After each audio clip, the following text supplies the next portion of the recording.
সুপ্রিয় শিক্ষার্থীবৃন্দ, অনলাইনের আজ সপ্তম ক্লাসে তোমাদের শুভেচ্ছা ও স্বাগতম। আশা করি তোমরা পরিবারের সকলকে নিয়ে সুস্থ ও নিরাপদে আছো।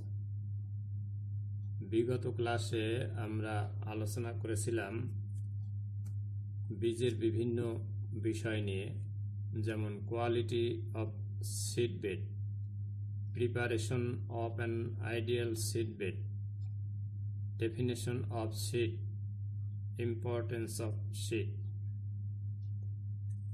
আজ আমরা যে বিষয়গুলো আলোচনা করব তা হলো seed testing, seed treatments, methods of seed treatments, seed germination.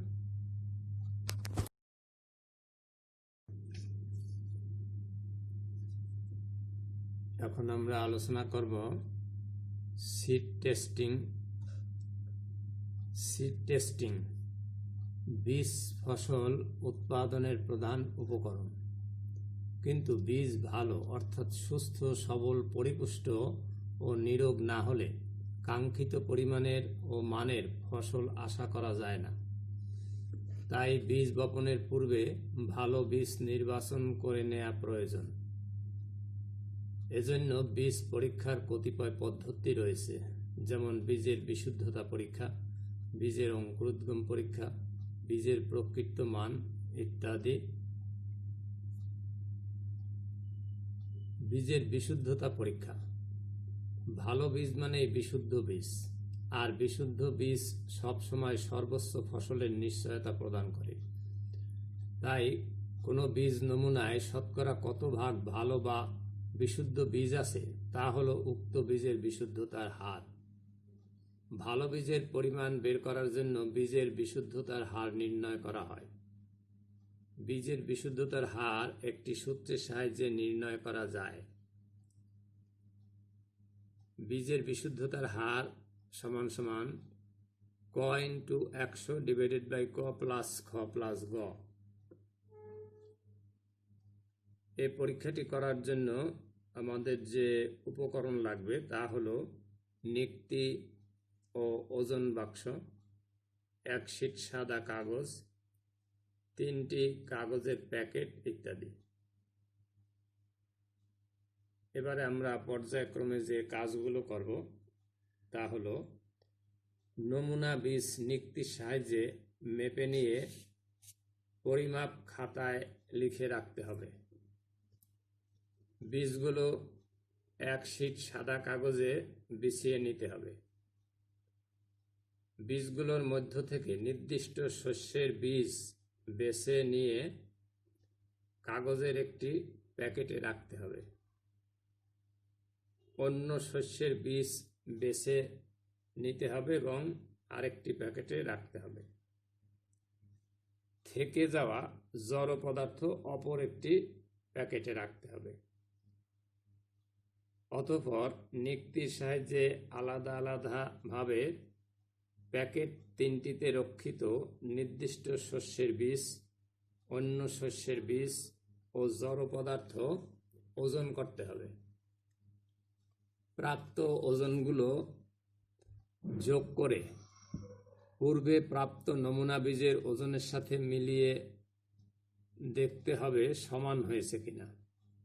যদি ওজনের মধ্যে 1%-এর বেশি পার্থক্য হয় তাহলে পুনরায় পরীক্ষা করতে হবে। এরপর আমরা হিসেব করব। হিসেবটা নিম্নরূপ: নমুনা বীজের ওজন মনে করি 20 গ্রাম। নির্দিষ্ট শস্যের বীজ, যেটা আমরা পূর্বে ক দ্বারা উল্লেখ করেছি, তার ওজন 16 গ্রাম। অন্য শস্যের বীজ, যেটা খ দ্বারা প্রকাশ করেছি, তার ওজন 2 গ্রাম। জড় পদার্থ, যা আমরা গ দ্বারা প্রকাশ করেছিলাম, তার ওজন 2 গ্রাম। অতএব ক প্লাস খ প্লাস গ 16 যোগ 2 যোগ 2 20 গ্রাম। এখন বীজের বিশুদ্ধতার হারের যে সূত্র আছে সেখান থেকে আমরা শতকরা হার নির্ণয় করব। অর্থাৎ বীজের বিশুদ্ধতার হার সমান সমান ক ইন্টু 100 ডিভাইডেড বাই ক প্লাস খ প্লাস গ সমান সমান 16 ইন্টু 100 ডিভাইডেড বাই 16 যোগ 2 যোগ 2, অর্থাৎ 16 ইন্টু 100 ডিভাইডেড বাই 20 সমান সমান 80।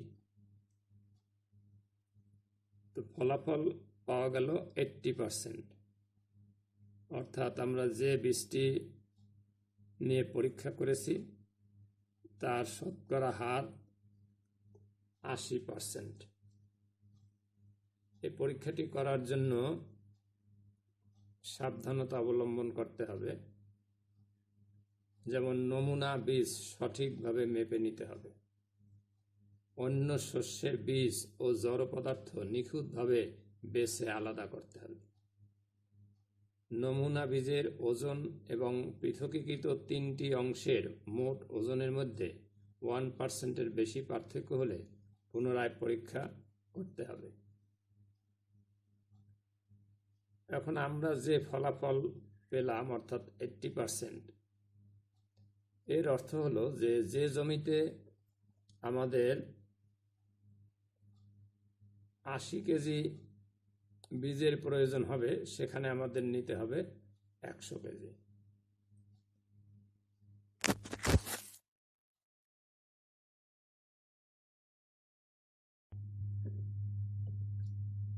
এবারের আলোচ্য বিষয় ট্রিটমেন্ট অফ সিডস, বীজ শোধন। উদ্ভিদের পূর্ণাঙ্গ বৃদ্ধি, উন্নয়ন এবং বংশবিস্তারের সকল প্রকার ক্ষমতা একটি ক্ষুদ্রাকৃতির বীজের মধ্যে নিহিত থাকে। উদ্ভিদ রোগ সৃষ্টিকারী বহু প্রকার জীবাণুর স্পোর বা বংশবিস্তারের একক সমূহ বীজের উপরিতলে এবং বীজ দ্বারা বাহিত হয়ে বছরের পর বছর বেঁচে থাকে। যখন এই ধরনের দূষিত বীজ বপন করা হয় তখন বীজবাহিত ছত্রাক ও ব্যাকটেরিয়া পুনরুজ্জীবিত হয়ে সক্রিয় পরজীবী হিসাবে বৃদ্ধি পেতে শুরু করে এবং মৃত্তিকাতেই বীজকে ধ্বংস করে ফেলে অথবা চারা গাছকে আক্রমণ করে তাকে মেরে ফেলে। ভালো, পুষ্ট ও জীবাণুমুক্ত বীজ নির্বাচনের উপরেই ফসলের ফলন অনেকখানি নির্ভর করে। যদি বীজ ভালো হয় তবে ফসলও ভালো হবে। বীজ অপুষ্ট ও রোগ জীবাণু যুক্ত হলে বীজ উৎপন্ন হয় না, ফলে ফসলের ফলন অনেকখানি কমে যায়। তাই কৃষিকাজে সাফল্য লাভ করতে হলে পুষ্ট ও নিরোগ বীজ বপনের প্রতি বিশেষ নজর দিতে হবে। সেজন্য বীজতলায় বীজ বপনের পূর্বে বালাইনাশক দিয়ে বীজ শোধন করে নেওয়া একান্ত জরুরি, যেমন অ্যাগ্রোসান জিএন বা সেরোসান গুঁড়া ইত্যাদি। কাজেই বলা যায় বীজ ও চারাকে রোগ সৃষ্টিকারী ছত্রাক, ব্যাকটেরিয়া, নেমাটোড, ভাইরাস ইত্যাদির আক্রমণ থেকে রক্ষাকল্পে বিভিন্ন ধরনের রাসায়নিক ঔষধ প্রয়োগের মাধ্যমে সুপরিকল্পিতভাবে বীজবাহিত এসব অণুজীবকে নিষ্ক্রিয় করা বা ধ্বংস করার নামেই হল বীজ শোধন। বীজ শোধনের উদ্দেশ্য, অবজেক্টিভস অফ সিড ট্রিটমেন্টস। বীজের বাহ্যিক অর্থাৎ উপরিতলে লেগে থাকা জীবাণুসমূহ ধ্বংস করা। বীজের অভ্যন্তরীণ অর্থাৎ উপরিতলের ঠিক নিচেই লেগে থাকা স্পোর বা অণুজীব ধ্বংস করা। বীজ জমিতে বপন করা হলে তার চারদিকে একটি প্রতিরক্ষাব্যূহ সৃষ্টি করা, যার মাধ্যমে মৃত্তিকা বাহিত অণুজীব বীজের আবরণ ভেদ করে আক্রমণ করতে না পারে। এরপর বীজ শোধনের উপকারিতা, বেনিফিটস অফ সিড ট্রিটমেন্টস। উদ্ভিদ রোগের বিস্তার রোধ। বীজবাহিত ও অবীজবাহিত রোগসমূহ বীজ শোধনের মাধ্যমে দমন করা সম্ভব, যেমন খাদ্যশস্যের প্রধান রোগসমূহ ভিটাভেক্স দ্বারা শোধনের মাধ্যমে দমন করা যায়। বীজের পচন ও চারার মরক রোধ। মৃত্তিকার অনেক ক্ষতিকর ছত্রাক বাস করে। এ সকল ছত্রাক বপনকৃত বীজ আক্রমণ করে অঙ্কুরোদ্গমের পূর্বেই বীজ পচিয়ে ফেলতে পারে। আবার এ সকল অণুজীব অনেক সময় ছোট চারাগাছকে আক্রমণ করে চারাকে মেরে ফেলে। এ অবস্থা থেকে পরিত্রাণ পেতে হলে ছত্রাকনাশকের সাহায্যে বীজ শোধন করে বপন করতে হবে। বীজের অঙ্কুরোদ্গম ক্ষমতা বৃদ্ধি। বপনের পূর্বে বীজ শোধন করে নিলে বীজের বহিরাবরণে বা সংলগ্ন মৃত্তিকায় অবস্থিত ছত্রাকসমূহ মারা যায়। ফলে বীজের অঙ্কুরোদ্গম সুষ্ঠু ও সুন্দরভাবে হয়ে থাকে।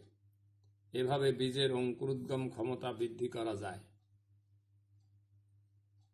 গুদামজাত পোকামাকড় থেকে রক্ষা। স্বাভাবিক অবস্থায় গুদামে ফসলের বীজ সংরক্ষণ করতে হলে তা উপযুক্ত কীটনাশক দ্বারা শোধন করে নিলে সংরক্ষণকালে গুদামে অনিষ্টকারী পোকামাকড় থেকে ফসলের বীজ রক্ষা পায়। তবে হিমাগারে রাখা গেলে ফসলের বীজ শোধন না করলেও চলে। মৃত্তিকাস্থ পোকামাকড় থেকে রক্ষা। মৃত্তিকায় অবস্থিত ক্ষতিকর পোকামাকড়ের হাত থেকে বীজকে রক্ষা করতে হলে বপনের পূর্বে নির্দিষ্ট কীটনাশক ও ছত্রাকনাশক দ্বারা শোধন করে নিতে হবে।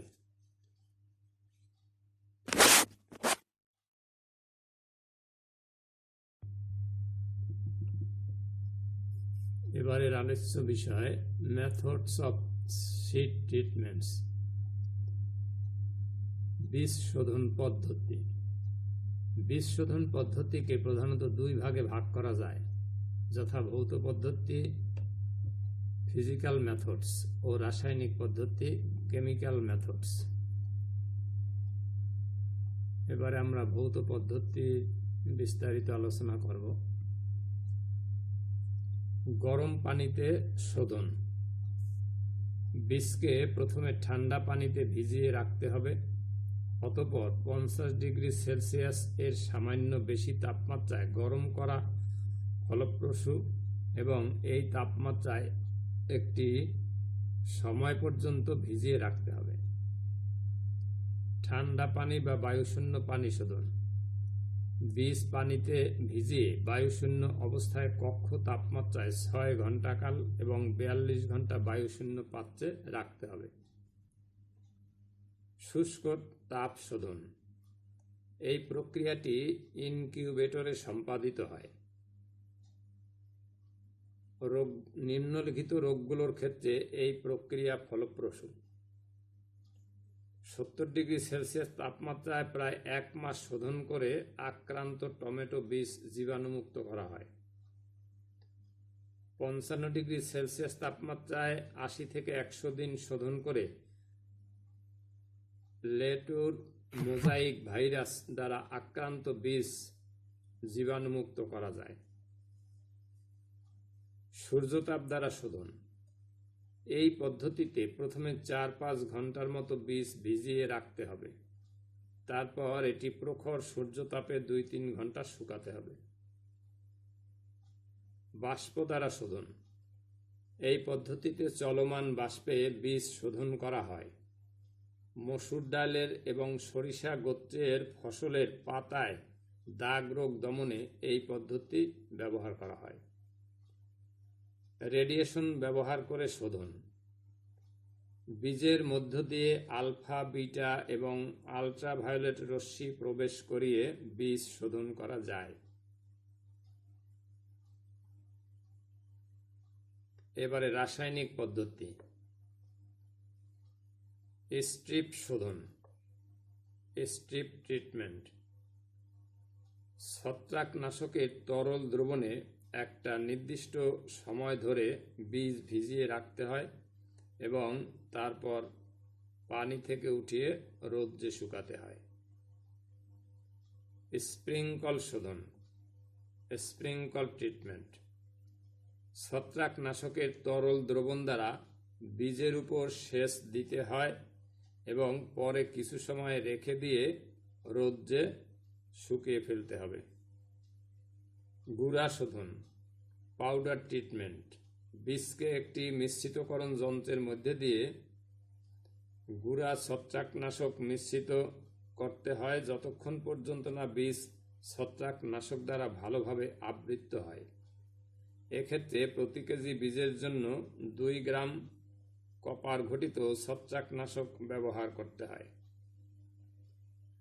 স্থায়ী শোধন, পার্মানেন্ট ট্রিটমেন্ট, গুঁড়া ছত্রাকনাশকের সহিত সামান্য পরিমাণ তরল পদার্থ যুক্ত করে এটি মিশ্রিতকরণ যন্ত্রে নিয়ে বীজের সহিত মিশ্রিত করতে হয়। এভাবে স্যুপের মতো স্লারি তৈরি করতে হয়। প্রতি কেজি বীজের জন্য 5 থেকে 20 মিলিমিটার ছত্রাকনাশক ব্যবহার করতে হবে। আর্দ্র শোধন, ওয়েট ট্রিটমেন্ট, অপেক্ষাকৃত কম পরিমাণ ঘন তরল ছত্রাকনাশক বীজের সহিত মিশ্রিত করে বীজগুলোকে শুকাতে হয়। এভাবে বীজ শোধনের ক্ষেত্রে প্রতি কেজি বীজের জন্য 100 থেকে 300 মিলিলিটার তরল ছত্রাকনাশক ব্যবহার করতে হয়। তৈল ঘটিত ছত্রাকনাশক দ্বারা শোধন, বাই ইউজিং অয়েল ফাঙ্গিসাইড, সামান্য উদ্বায়ী ছত্রাকনাশকের সহিত খুব অল্প পরিমাণে তৈলাক্ত পদার্থ মিশ্রিত করে উহা দ্বারা বীজ শোধন করা যায়। প্রতি কেজি বীজের জন্য 1 থেকে 3 মিলিলিটার ছত্রাকনাশক ব্যবহার করা হয়। এক্ষেত্রে বীজ শুকানোর কোনো প্রয়োজন হয় না। পিলেটিং, বীজকে প্রথমে মেথোসিস নামক আঠালো পদার্থ দ্বারা আবৃত করতে হয়। অতঃপর গুঁড়া ছত্রাকনাশকের মধ্যে বীজগুলো ভালোভাবে ঝাঁকাতে হবে যাতে প্রত্যেকটি বীজের সাথে ছত্রাকনাশক লেগে বড়ির মতো হয়। এই বড়ির গায়ে ছত্রাকনাশকের একটি রক্ষাকারী আবরণ সৃষ্টি হয়। ফিউমিগেশন, উদ্বায়ী ছত্রাকনাশক দ্বারা বীজ শোধন করাকে ফিউমিগেশন বলে। এই প্রক্রিয়ায় ফর্মালডিহাইড ব্যবহার করা হয়। সাধারণত গুদাম ঘরে বীজ সংরক্ষণের ক্ষেত্রে ফিউমিগেশন পদ্ধতি ব্যবহার করা হয়।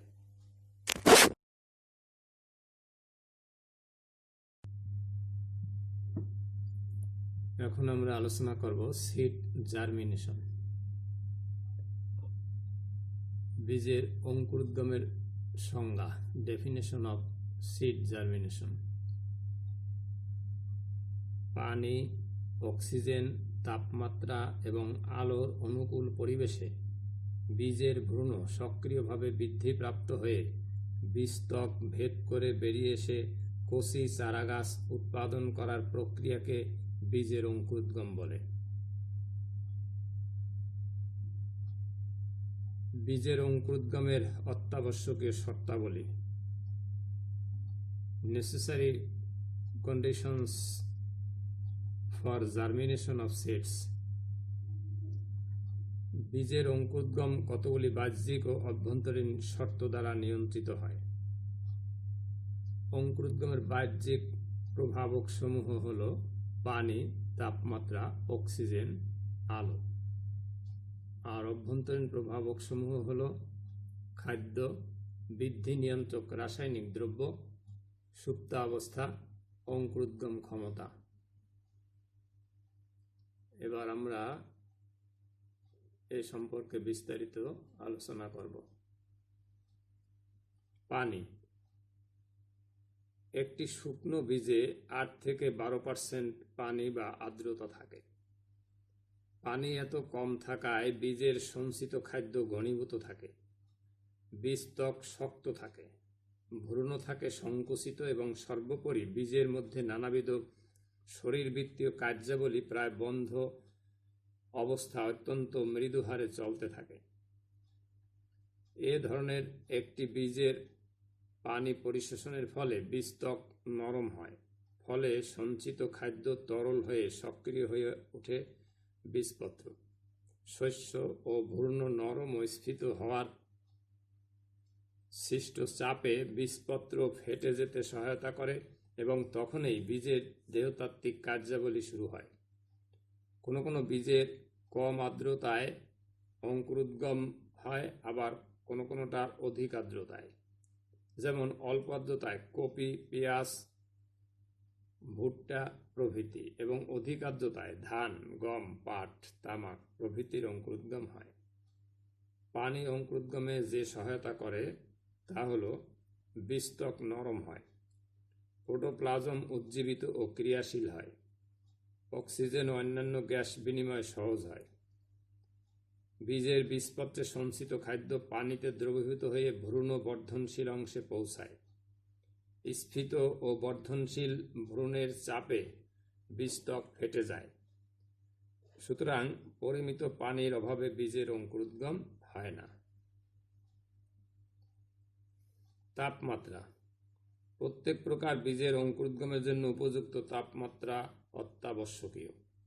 উপযুক্ত তাপমাত্রা পেলে ভ্রূণ সক্রিয় হয় ও বিপাকীয় কার্যাবলী দ্রুত হয়।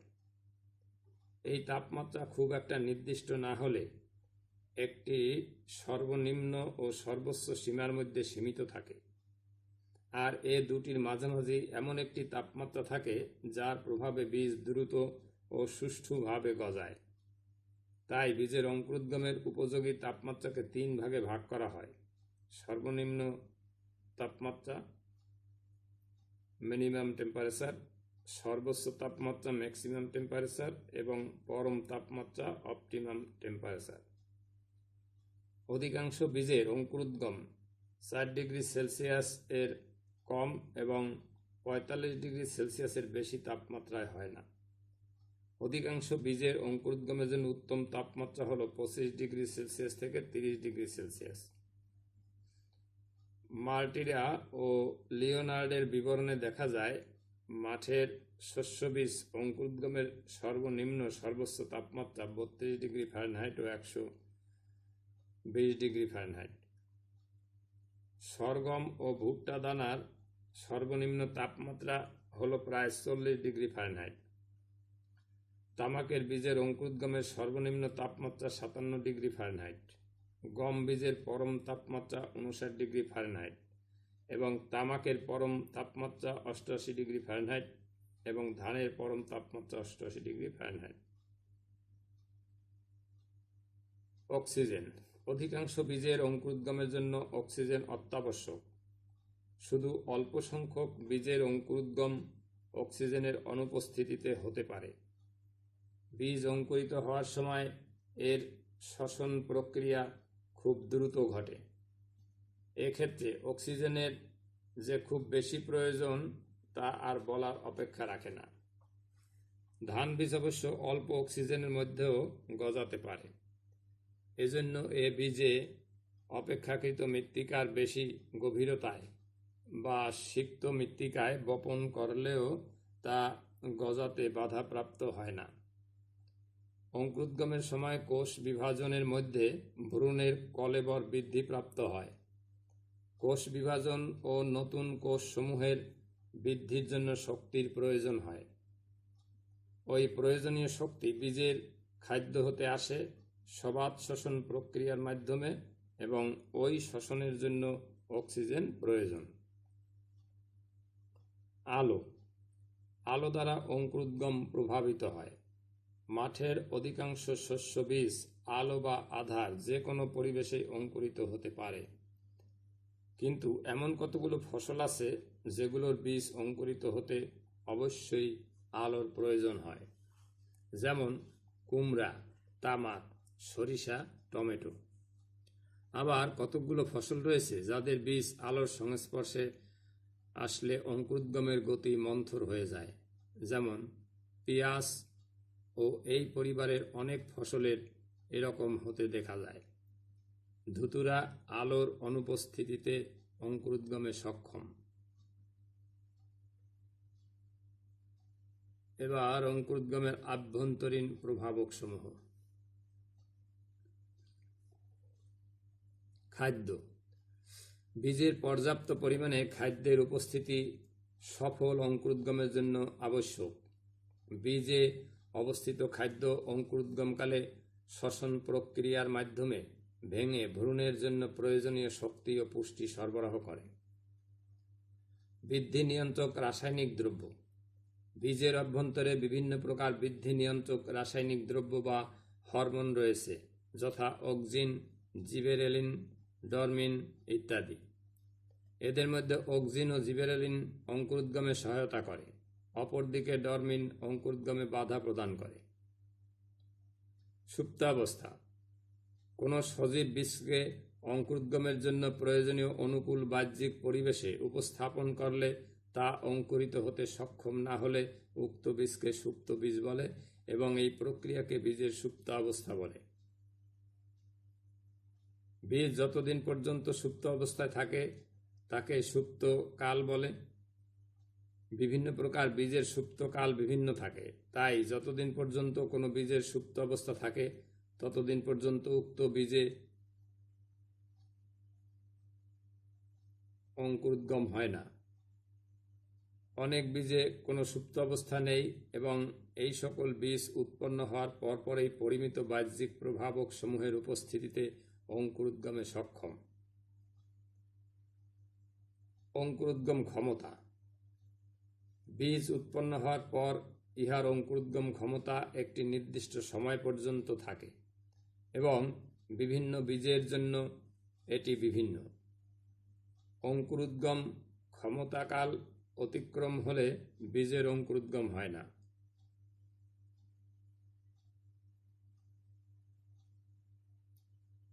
এবার বীজের অঙ্কুরোদ্গম পরীক্ষা, সিড জার্মিনেশন টেস্ট। এই পরীক্ষার উদ্দেশ্য হল কোনো বীজের নমুনায় শতকরা হার হিসেবে কতটি বীজ অঙ্কুরোদ্গমে সক্ষম তা নিরূপণ করা। বিশুদ্ধ বীজের নমুনা হতে এই পরীক্ষার জন্য বীজ নিতে হয়। যে কোনো 400টি বীজ 4 ভাগে অর্থাৎ 1 ভাগে 100টি করে বীজ পরীক্ষায় বসানো হয়। গড় হিসাবের মাধ্যমে অধিকাংশ নির্ভরযোগ্য ফল নির্ধারণের জন্য এরূপ করা হয়। বীজের প্রকৃতি, প্রয়োজনীয় উপকরণের উপস্থিতি, বীজ পরিবহন ইত্যাদির উপর ভিত্তি করে বীজের অঙ্কুরোদ্গম পরীক্ষার পদ্ধতি নির্ধারণ করা হয়ে থাকে। বিভিন্ন পদ্ধতিতে বীজের অঙ্কুরোদ্গম পরীক্ষা করা যায়, যেমন পেট্রি ডিশ পদ্ধতি, স্ট্যান্ড পদ্ধতি, র্যাগডেল পদ্ধতি, রোলড টাওয়েল পদ্ধতি, রোলড পেপার টাওয়েল পদ্ধতি।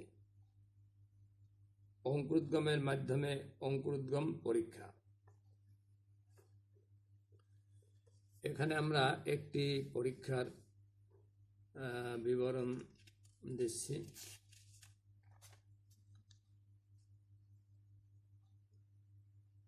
বীজের অঙ্কুরোদ্গমের পেট্রি ডিশ পদ্ধতি।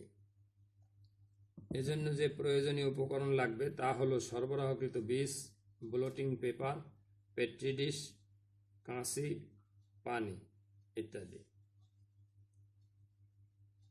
এবারে আমরা এই উপকরণের সাহায্যে যে কাজগুলো করতে হবে তা নিম্নরূপ। প্রথমে পেট্রি ডিশের তলায় ব্লোটিং পেপার বিছিয়ে দিতে হবে। এরপরে অল্প পানি দিয়ে ব্লোটিং পেপার ভেজাতে হবে। 100টি নমুনা বীজ সারি করে ব্লোটিং পেপারের উপর বসিয়ে রাখতে হবে। তারপর পেট্রি ডিশটিকে ছায়াযুক্ত স্থানে রাখতে হবে এবং প্রয়োজনে মাঝে মাঝে অল্প পানি দিতে হবে। পেট্রি ডিশটির উপর বীজ বসানোর তারিখ, বীজের সংখ্যা, বীজের নাম ইত্যাদি লিখে রাখতে হবে। 2-3 দিনের মধ্যে দেখা যাবে সুস্থ বীজগুলো গজিয়ে গেছে। পেট্রি ডিশের গজানো বীজের সংখ্যা গণনা করতে হবে। ধরা যাক গজানো বীজের সংখ্যা 90টি। নিচের সূত্রের সাহায্যে বীজের অঙ্কুরোদ্গমের শতকরা হার নির্ণয় করতে হবে। সূত্রটি হল অঙ্কুরিত বীজ ডিভাইডেড বাই স্থাপিত বীজের সংখ্যা ইন্টু 100। তাহলে আমরা যে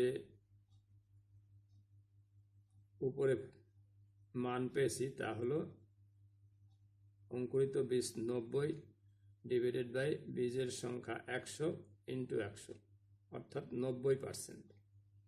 তাহলে আমরা যে ফলাফল পেলাম সেটা হলো বীজের অঙ্কুরোদ্গমের শতকরা হার 90%। এর অর্থ হলো যে জমিতে আমাদের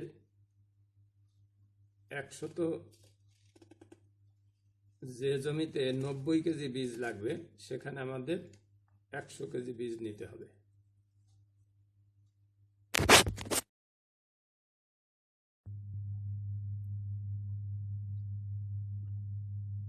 এখানে পেট্রি ডিশের মাধ্যমে বীজের অঙ্কুরোদ্গম পরীক্ষা দেখানো হয়েছে।